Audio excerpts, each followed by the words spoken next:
नमस्कार, आप देख रहे हैं देश की बात। मैं हूं आपके साथ तन्वी सक्सेना। खबरों का सिलसिला शुरू करेंगे, लेकिन उससे पहले एक नजर डालते हैं इस वक्त की हेडलाइंस पर। लोकसभा में वक्फ संशोधन बिल पास, पक्ष में 288, विरोध में 232 वोट पड़े। वोटिंग में 520 सांसदों ने लिया भाग। आज राज्यसभा में होगा पेश। 2 दिवसीय थाईलैंड दौरे पर प्रधानमंत्री मोदी बिम्स्टेक शिखर सम्मेलन में लेंगे हिस्सा। प्रधानमंत्री मोदी की थाईलैंड की तीसरी यात्रा होगी। कर्नाटक की मुख्यमंत्री सिद्धारमैया आज दिल्ली में राहुल गांधी से कर सकते हैं मुलाकात।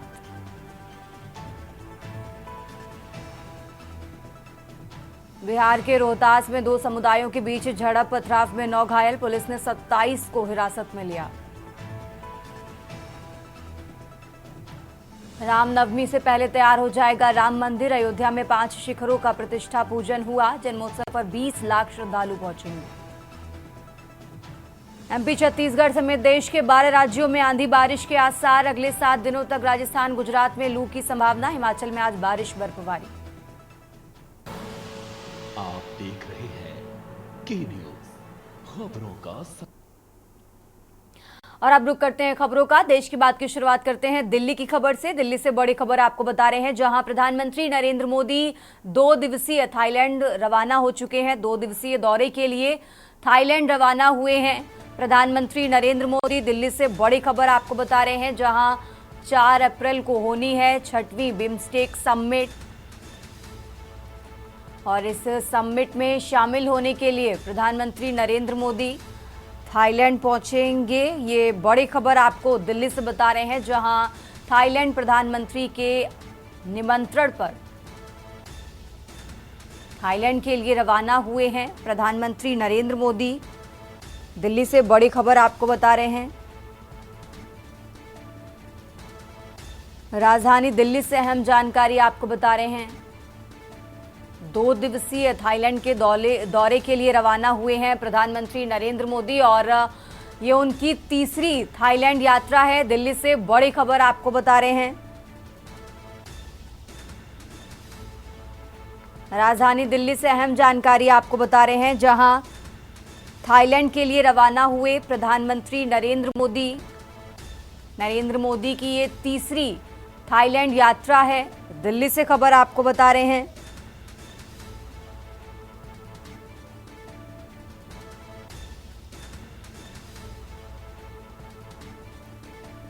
तो पीएम मोदी 2 दिवसीय यात्रा पर थाईलैंड रवाना हुए। 6वें बिम्स्टेक शिखर सम्मेलन में शिरकत करेंगे।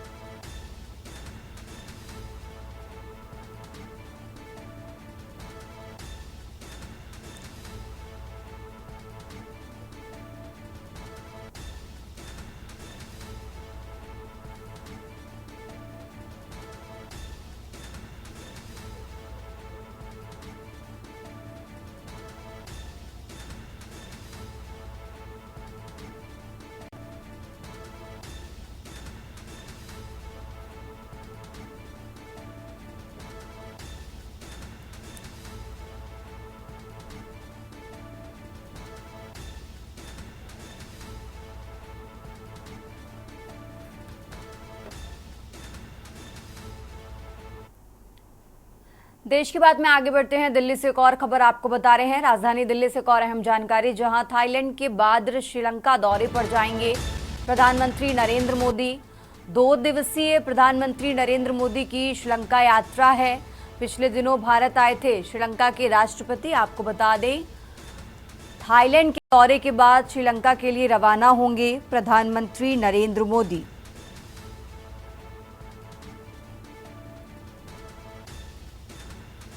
मैत्री संबंधों की समीक्षा करेंगे दोनों पड़ोसी देश।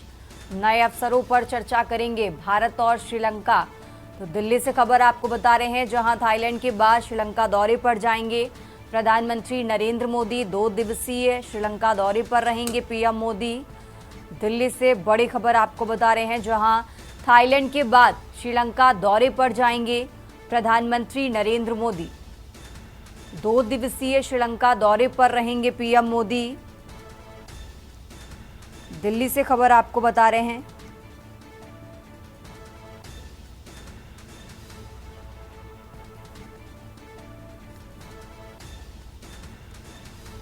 मैत्री संबंधों की समीक्षा बैठक करते नजर आएंगे दोनों पड़ोसी देश। दिल्ली से खबर आपको बता रहे हैं, नए अवसरों पर चर्चा करेंगे भारत और श्रीलंका। तो थाईलैंड के बाद श्रीलंका दौरे पर जाएंगे पीएम मोदी। दिल्ली से खबर आपको बता रहे हैं, जहां 2 दिवसीय श्रीलंका यात्रा पर रहेंगे प्रधानमंत्री नरेंद्र मोदी।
खबरों में आगे बढ़ते हैं, बात कर रहे हैं बुलंदशहर की। बुलंदशहर से खबर आपको बता रहे हैं, जहां मामूली विवाद के बाद सरेआम फायरिंग से दहशत। एक पक्ष ने की आधा दर्जन राउंड फायरिंग और मारपीट। फायरिंग में घायल होने की खबर नहीं है। बाइक की आवाज को लेकर विवाद हुआ था। सरेआम फायरिंग से स्थानीय लोगों में दहशत का माहौल है। बुलंदशहर से खबर आपको बता रहे हैं, जहां घटना की सूचना पर कई थानों की पुलिस मौके पर पहुंची। एक आरोपी को पुलिस ने हिरासत में लिया है। बुलंदशहर से खबर आपको बता रहे हैं, जहां थाना नरसैना क्षेत्र के गांव चंदियाना की ये घटना। तो एक आरोपी को पुलिस ने हिरासत में लिया है। बुलंदशहर से खबर आपको बता रहे हैं, थाना नरसैना क्षेत्र के गांव चंदियाना की ये घटना आपको बता रहे हैं, जहां फिलहाल पुलिस ने एक आरोपी को हिरासत में लिया है।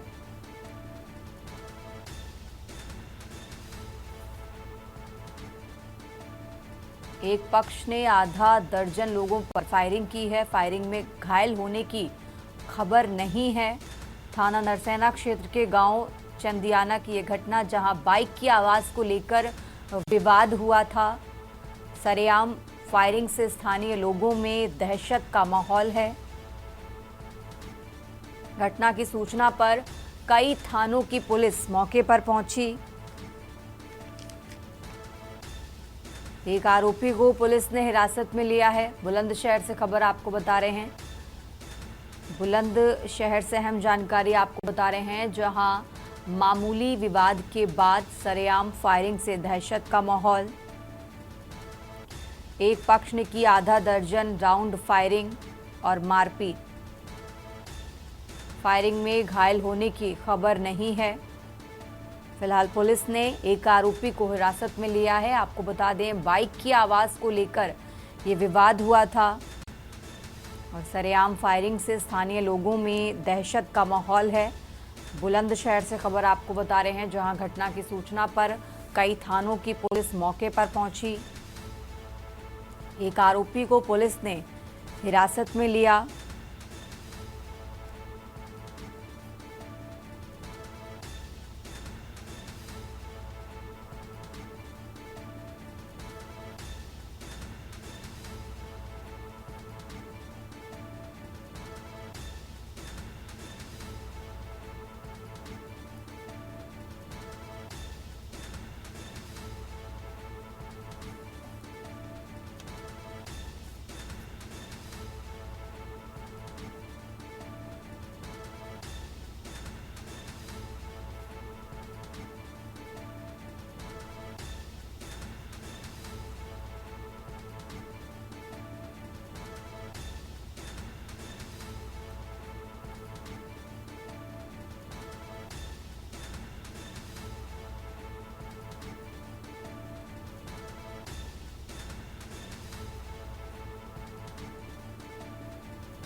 खबरों में आगे बढ़ते हैं, बात कर रहे हैं लखनऊ की। लखनऊ से खबर आपको बता रहे हैं, राजधानी लखनऊ से अहम जानकारी, जहां आईएएस अभिषेक प्रकाश पर एक और भ्रष्टाचार का आरोप लगा है।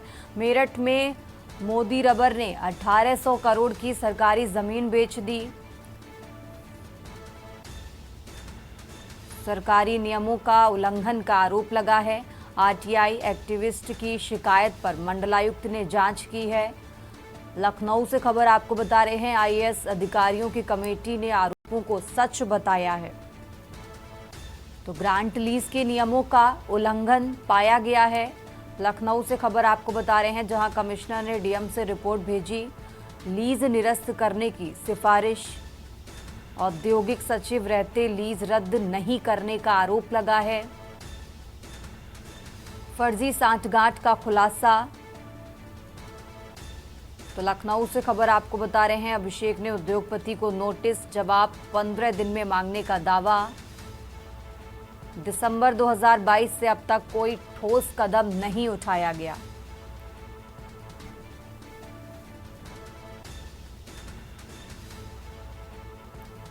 तो लखनऊ से खबर आपको बता रहे हैं, जहां आईएएस अभिषेक प्रकाश पर एक और भ्रष्टाचार का आरोप लगा है। मेरठ में मोदी रबर ने 1800 करोड़ की सरकारी जमीन बेच दी। जर्मनी के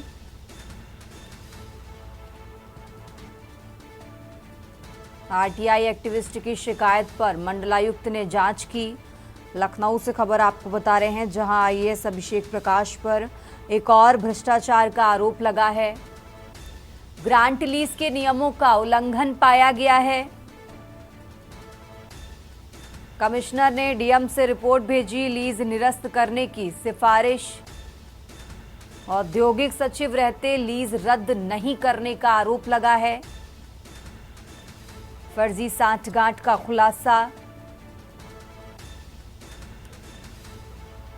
तो अभिषेक ने उद्योगपति तो नोटिस दिया है, जवाब 15 दिन में देने का दावा। दिसंबर 2022 से अब तक कोई ठोस कदम नहीं उठाया गया। तो 1800 करोड़ की सरकारी जमीन मोदी रबर कॉन्टिनेंटल टायर के पास। लखनऊ से खबर आपको बता रहे हैं, जहां आईएएस अभिषेक प्रकाश पर एक और भ्रष्टाचार का आरोप लगा है। राजधानी लखनऊ से अहम जानकारी आपको बता रहे हैं, जहां आईएएस अभिषेक प्रकाश पर एक और भ्रष्टाचार का आरोप लगा।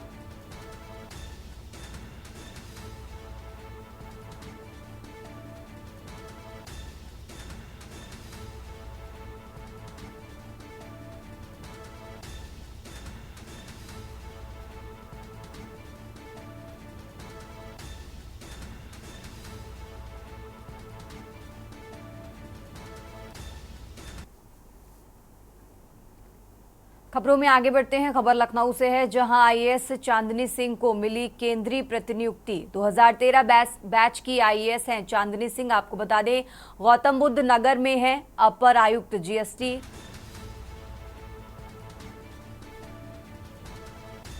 – 2013 बैच की आईएएस हैं चांदनी सिंह,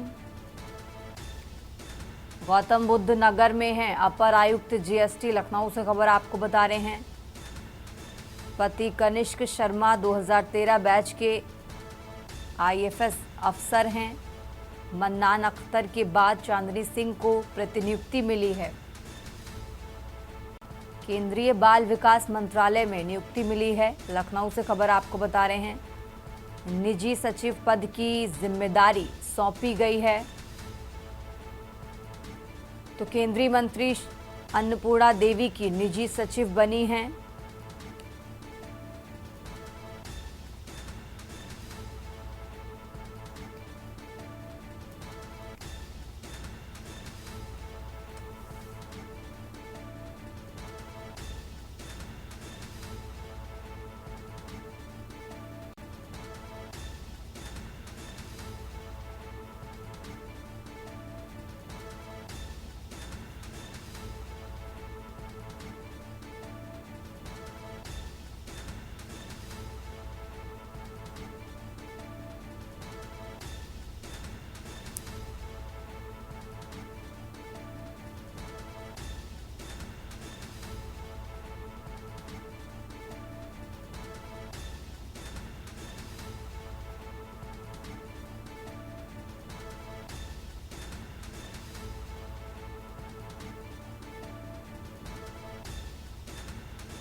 देश की बात में फिलहाल यहाँ रुकते हैं एक छोटे से ब्रेक के लिए।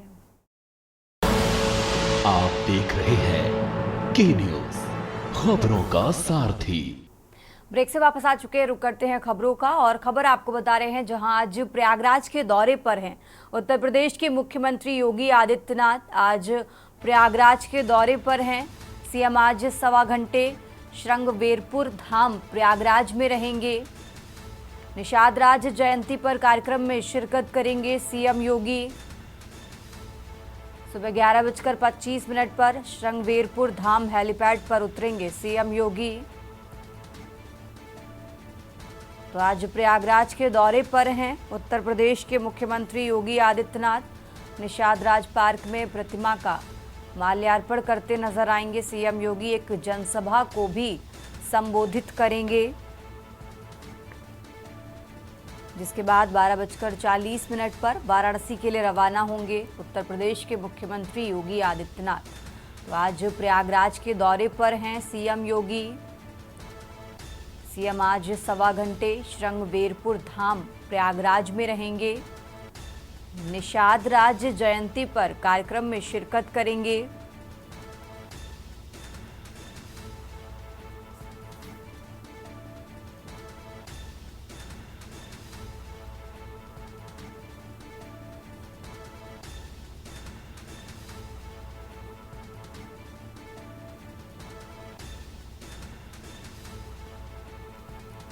तो सीएम योगी आज प्रयागराज के दौरे पर हैं। एक जनसभा को भी संबोधित करते नजर आएंगे सीएम योगी।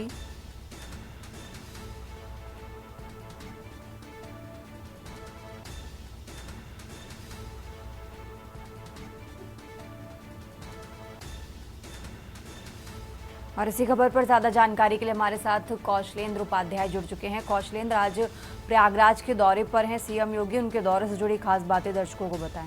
कौशलेंद्र। मुख्यमंत्री योगी आदित्यनाथ का प्रयागराज दौरा है और वहाँ पे जो ओडीओपी की प्रदर्शनी लगी है उसका अवलोकन करेंगे मुख्यमंत्री योगी है ना। और जो नाविक थे उनको होम स्टे और जो तमाम 20 करोड़ की जो राशि बची हुई थी उसको भी वितरित करेंगे। वहीं जो कार्यक्रम के तहत निषाद राज जो जयंती मनाई जा रही है उस कार्यक्रम में शामिल होंगे, क्योंकि आपने देखा होगा प्रयागराज में जो निषाद राज के नाम पर जो प्रतिमा लगाई गई थी, जो उनके भव्य मूर्ति का अनावरण मुख्यमंत्री योगी आदित्यनाथ ने पिछले वर्ष किया था।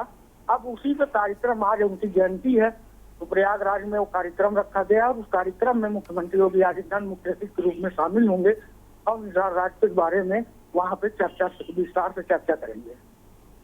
ठीक है कौशलेंद्र, बहुत बहुत शुक्रिया आपका तमाम जानकारी दर्शकों तक पहुंचाने के लिए। और ये अहम जानकारी आपको बता रहे हैं, जहां प्रयागराज के दौरे पर आज हैं सीएम योगी, एक जनसभा को भी संबोधित करते नजर आएंगे। निषाद राज पार्क में प्रतिभा का पुण्याकर भी करते नजर आएंगे सीएम योगी।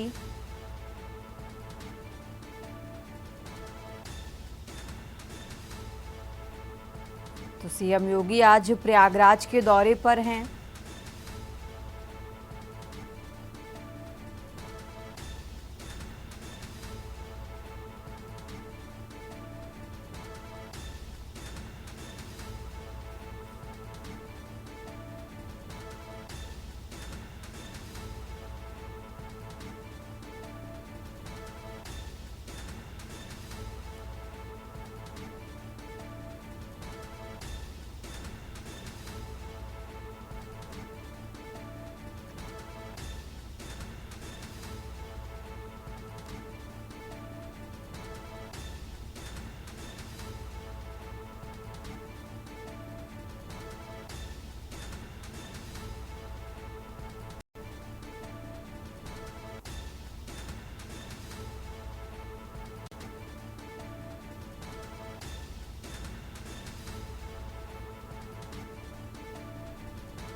खबरों में आगे बढ़ते हैं, बात कर रहे हैं बलिया की। बलिया से खबर आपको बता रहे हैं, जहां बलिया में पूजा मौत प्रकरण में एसआईटी टीम गठित की गई है।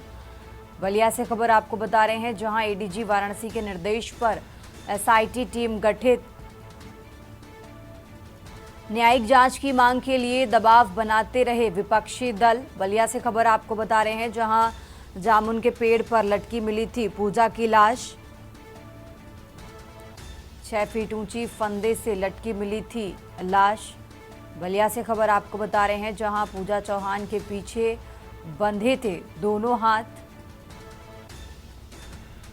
एसपी ने खुलासे में पूजा की मौत को आत्महत्या बताया था। खुलासे के बाद मामले ने तूल पकड़ा।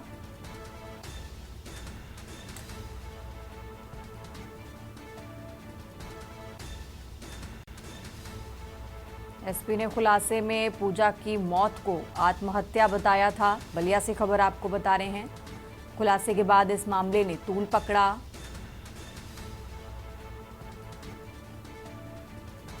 तो वहीं परिजन व विपक्षी हत्या बता रहे थे। बलिया में पूजा मौत प्रकरण में एसआईटी टीम गठित की गई है। बलिया से खबर आपको बता रहे हैं, जहां एडीजी वाराणसी के निर्देश पर एसआईटी टीम गठित की गई। न्यायिक जांच की मांग के लिए दबाव बना रहे थे विपक्षी दल। जहां एसपी ने इस मामले को आत्महत्या बताया, तो वहीं परिजन और विपक्षी दल इसे हत्या बता रहे थे। और इसी के चलते अब एसआईटी टीम गठित की गई है, जो इस मामले की जांच पड़ताल करेगी। बलिया से खबर आपको बता रहे हैं।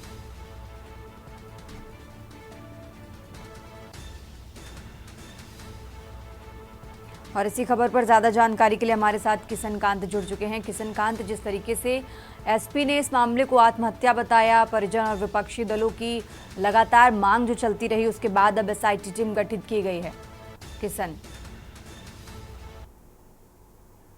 नगरा थाना क्षेत्र के सराय गुलाब राय में हुई पूजा चौहान की मौत को पुलिस अधीक्षक बलिया द्वारा खुलासे में आत्महत्या बताने के बाद ये मामला तुरंत पकड़ लिया है। वही देखा है, परिजन, क्षेत्रीय जन व विपक्षी दलों ने आत्महत्या को सिरे से नकारते हुए हत्या का हवाला देते हुए न्यायिक जांच कराने के लिए लगातार दबाव बनाया गया है, जिसका नतीजा यह रहा कि एडीजी वाराणसी पीयूष मोडिया के आदेश पर डीआईजी आजमगढ़ के नेतृत्व में एसआईटी टीम गठित की गई, जिसके बाद लोगों को न्याय की उम्मीद जगी हुई है। ये मामला नगरा थाना क्षेत्र के गुलाब राय का है, जो कि 23 मार्च की सुबह पूजा चौहान पुत्री धनराज चौहान इनका दरवाजे पर स्थित जामुन के पेड़ पर जमीन से करीब 6 फीट ऊपर लटकता हुआ मिला हुआ था और युवती का दोनों हाथ पीछे से रस्सी से बंधा हुआ था। वही जब सूचना पर जनपद के आला अधिकारी मौके पर पहुंचे और जांच पड़ताल किए, फिर भी इसके बाद शुक्रवार को पुलिस अधीक्षक ओमवीर सिंह ने मामले का खुलासा करते हुए बताया था कि पूजा चौहान पेड़ से रस्सी का फंदा लगाकर आत्महत्या की है। इसी की जानकारी होते ही परिजन, क्षेत्रीय जन समेत सभी विपक्षी दलों ने लगातार न्यायिक जो जांच की मांग की थी, वही शासन पर दबाव बनाते रहे और जिसका नतीजा रहा कि एडीजी वाराणसी के निर्देश की प्रकरण की जांच के लिए एसआईटी टीम गठित कर दिया गया है। इस बाबत डीआईजी आजमगढ़ सुनील कुमार सिंह ने भी बताया है कि एडीजी वाराणसी के निर्देश पर एसआईटी टीम गठित किया गया है। जी बिल्कुल कृष्णकांत, तो बहुत बहुत शुक्रिया आपका तमाम जानकारी दर्शकों तक पहुंचाने के लिए।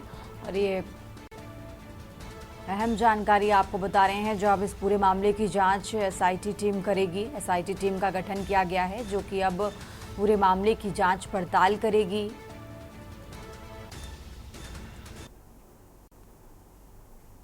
खबरों में आगे बढ़ते हैं, बात कर रहे हैं हरदोई की। हरदोई से खबर आपको बता रहे हैं, हरदोई से अहम जानकारी आपको बता रहे हैं, जहां मां शीतला देवी मंदिर के प्रांगण में जागरण, मां भगवती के गुणगानों से गूंज उठा मां शीतला देवी मंदिर। सैकड़ों की संख्या में भक्त मौजूद रहे। हरदोई से खबर आपको बता रहे हैं, जागरण में राज्य मंत्री संजय गंगवार, विधायक भी मौजूद रहे। मां भगवती के गुणगानों से गूंज उठा मां शीतला देवी मंदिर। सैकड़ों की संख्या में भक्त मौजूद रहे। हरदोई के गौसगंज कस्बे में स्थित है मां शीतला देवी मंदिर। और इसी खबर पर ज़्यादा जानकारी के लिए हमारे साथ अम्बुज जुड़ चुके हैं। अम्बुज, जिस तरीके से जागरण का आयोजन किया गया है, इसमें राज्य मंत्री और विधायक भी मौजूद रहे, और क्या कुछ जानकारी है आपके पास? मैं बताना चाहूंगा, हरदोई जनपद के गौसगंज कस्बे में स्थित मां शीतला देवी मंदिर पर एक भव्य विशाल जागरण का कार्यक्रम था और उसमें वहां पर जो जागरण चल रहा था वहां पर राज्य मंत्री संजय गंगवार, साथ ही क्षेत्रीय विधायक आशीष सिंह आसू व विधायक रामपाल राजवंशी वहां पर मौजूद रहे और सैकड़ों की संख्या में वहां पर भक्त थे, जिनके द्वारा वहां पर पहुंचकर जागरण का आनंद लिया गया। तन्वी, आपको बता देना चाहूँ कि जनपद हरदोई के गौसगंज में जो मां शीतला देवी माता का मंदिर है, ये काफी पुराना मंदिर है और यहाँ पर दूर दराज से जो भक्त आते हैं तो उनकी सभी मनोकामनाएं पूर्ण होती हैं और प्रतिवर्ष यहाँ पर जो है नवरात्र के अतिरिक्त कई एक ऐसे पर्व होते हैं, उन पर समय समय पर इस शीतला माता देवी मंदिर पर जागरण होता रहता है। हरदोई के गौसगंज कस्बे में ये मंदिर स्थित है। ठीक है अम्बुज, बहुत बहुत शुक्रिया आपका तमाम जानकारी दर्शकों तक पहुंचाने के लिए। और ये हरदोई से खबर आपको बता रहे हैं, जहां मां भगवती के गुणगानों से गूंज उठा मां शीतला देवी मंदिर। सैकड़ों की संख्या में भक्त मौजूद रहे। हरदोई से खबर आपको बता रहे हैं, हरदोई के गौसगंज कस्बे में स्थित है मां शीतला देवी मंदिर।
खबरों में आगे बढ़ते हैं, बात कर रहे हैं लखनऊ की। लखनऊ से खबर आपको बता रहे हैं, राजधानी लखनऊ से अहम जानकारी, जहां नगर निगम ने कई नियमों में बदलाव किया गया है। गृह कर जमा करने पर दी जाने वाली छूट में बदलाव किया गया है। अब ऑनलाइन भुगतान करने वालों को ज़्यादा छूट मिलेगी। तो लखनऊ से खबर आपको बता रहे हैं, कैश जमा करने वालों को छूट कम मिलेगी। दोनों तरह से गृह कर भुगतान पर एक समान छूट थी, लेकिन अब इसमें बदलाव किया गया है। तो छूट के नए नियम को अप्रैल से प्रभावी कर दिया गया है।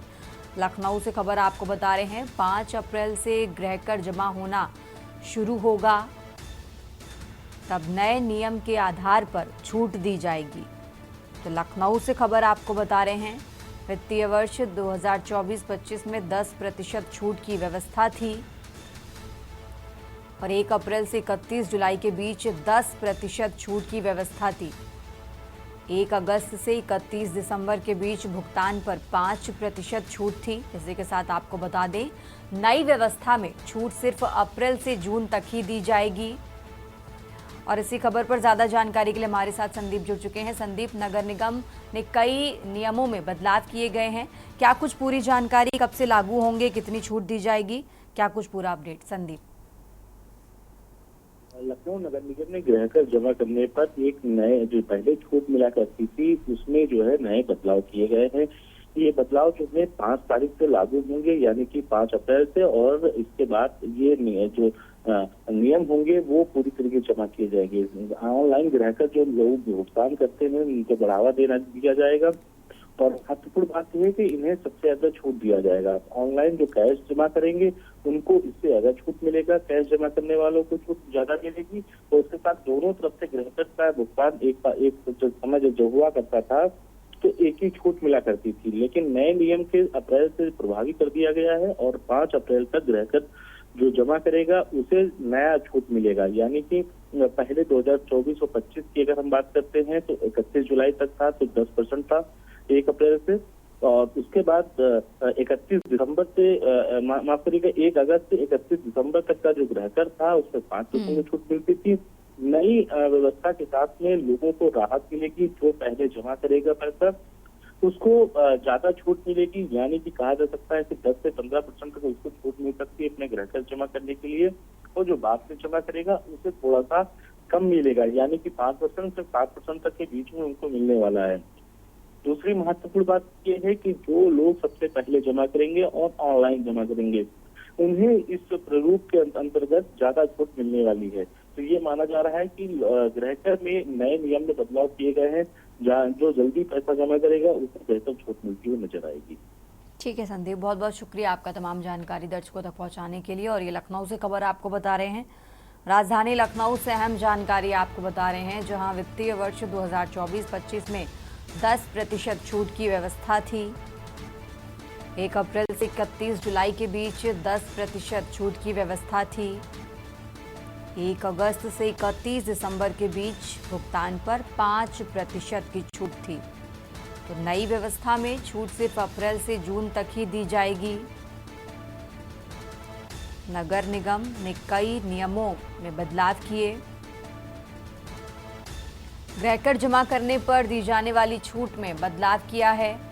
लखनऊ से खबर आपको बता रहे हैं, अब ऑनलाइन भुगतान करने वालों को ज्यादा छूट मिलेगी, तो वहीं कैश जमा करने वालों को कम छूट दी जाएगी।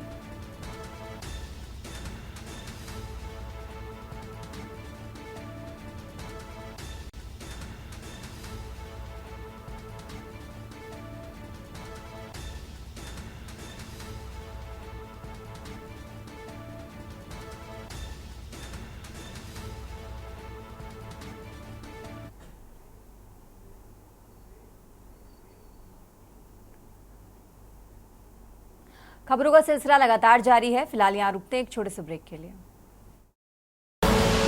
आप देख रहे हैं के न्यूज, खबरों का सारथी। ब्रेक के बाद एक बार फिर से हाजिर हैं, रुक करते हैं खबरों का। बात कर रहे हैं अलीगढ़ की। अलीगढ़ से खबर आपको बता रहे हैं, जहां गेहूं के खेत में लगी आग। 6 बीघा भूमि में खड़ी फसल राख हुई। अलीगढ़ से खबर आपको बता रहे हैं, जहां आग देखकर ग्रामीणों में हड़कंप मचा। फसल जलने से पीड़ित का बुरा हाल। 6 बीघा भूमि में खड़ी फसल राख हुई है। अलीगढ़ से खबर आपको बता रहे हैं, आग देखकर ग्रामीणों में हड़कंप मचा।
देश की बात में आगे बढ़ते हैं, बात कर रहे हैं दिल्ली की। दिल्ली से खबर आपको बता रहे हैं, राजधानी दिल्ली से अहम जानकारी, जहां आज राज्यसभा में पेश होगा वक्फ संशोधन बिल।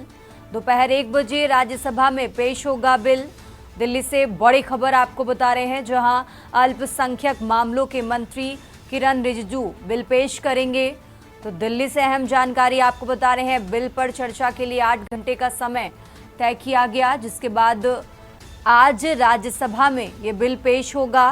तो बड़ी खबर आपको दिल्ली से बता रहे हैं, जहां बीते दिन लोकसभा में ये बिल पेश हुआ, उसके बाद आज दोपहर 1 बजे राज्यसभा में वक्फ संशोधन विधेयक पेश किया जाएगा। दिल्ली से बड़ी खबर आपको बता रहे हैं।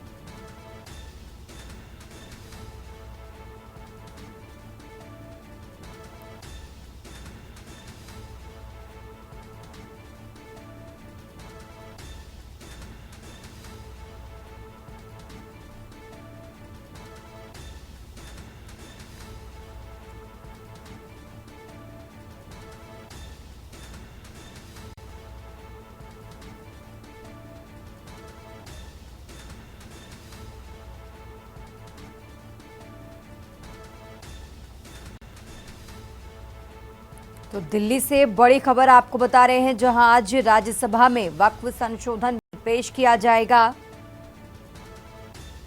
बीते दिन लोकसभा में ये बिल पेश किया गया था, जिसके बाद आज राज्यसभा में ये बिल पेश किया जाएगा। दोपहर 1 बजे का समय, जब अल्पसंख्यक मामलों के मंत्री किरण रिजिजू राज्यसभा में वक्फ संशोधन बिल पेश करेंगे।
खबरों में आगे बढ़ते हैं। दिल्ली से एक और खबर आपको बता रहे हैं, राजधानी दिल्ली से एक और अहम जानकारी, जहां कांग्रेस संसदीय दल की आज अहम बैठक होगी।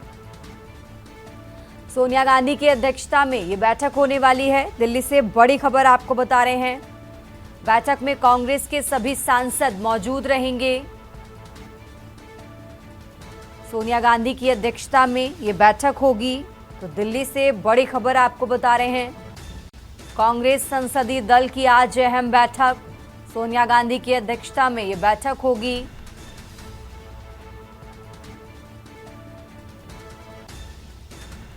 इस बैठक में कांग्रेस के सभी सांसद मौजूद रहेंगे। तो दिल्ली से खबर आपको बता रहे हैं, जहां सोनिया गांधी की अध्यक्षता में ये बैठक होने वाली है, जिसमें कांग्रेस पार्टी के सभी सांसद मौजूद रहेंगे। तो कांग्रेस संसदीय दल की आज बैठक होगी। राजधानी दिल्ली से खबर आपको बता रहे हैं, सोनिया गांधी की अध्यक्षता में ये बैठक होगी, जिसमें कांग्रेस के सभी सांसद मौजूद रहेंगे।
खबरों में आगे बढ़ते एक और अहम जानकारी आपको बता रहे हैं, जहां आरएसएस प्रमुख मोहन भागवत का वाराणसी दौरा है।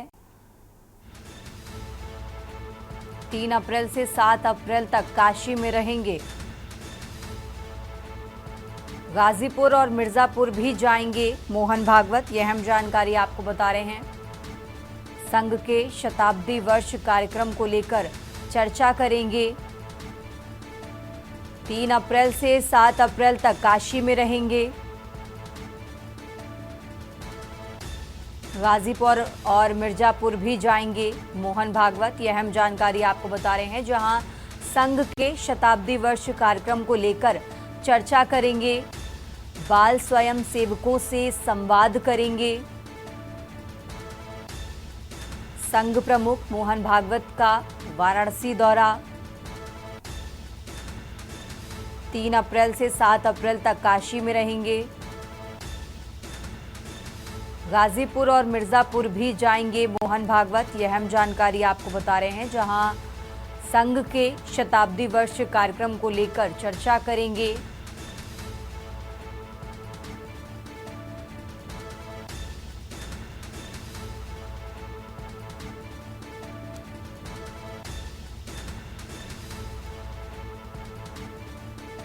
संघ के शताब्दी वर्ष कार्यक्रम को लेकर चर्चा करेंगे मोहन भागवत।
देश की बात में फिलहाल इतना ही। आप देखते रहिए के न्यूज इंडिया।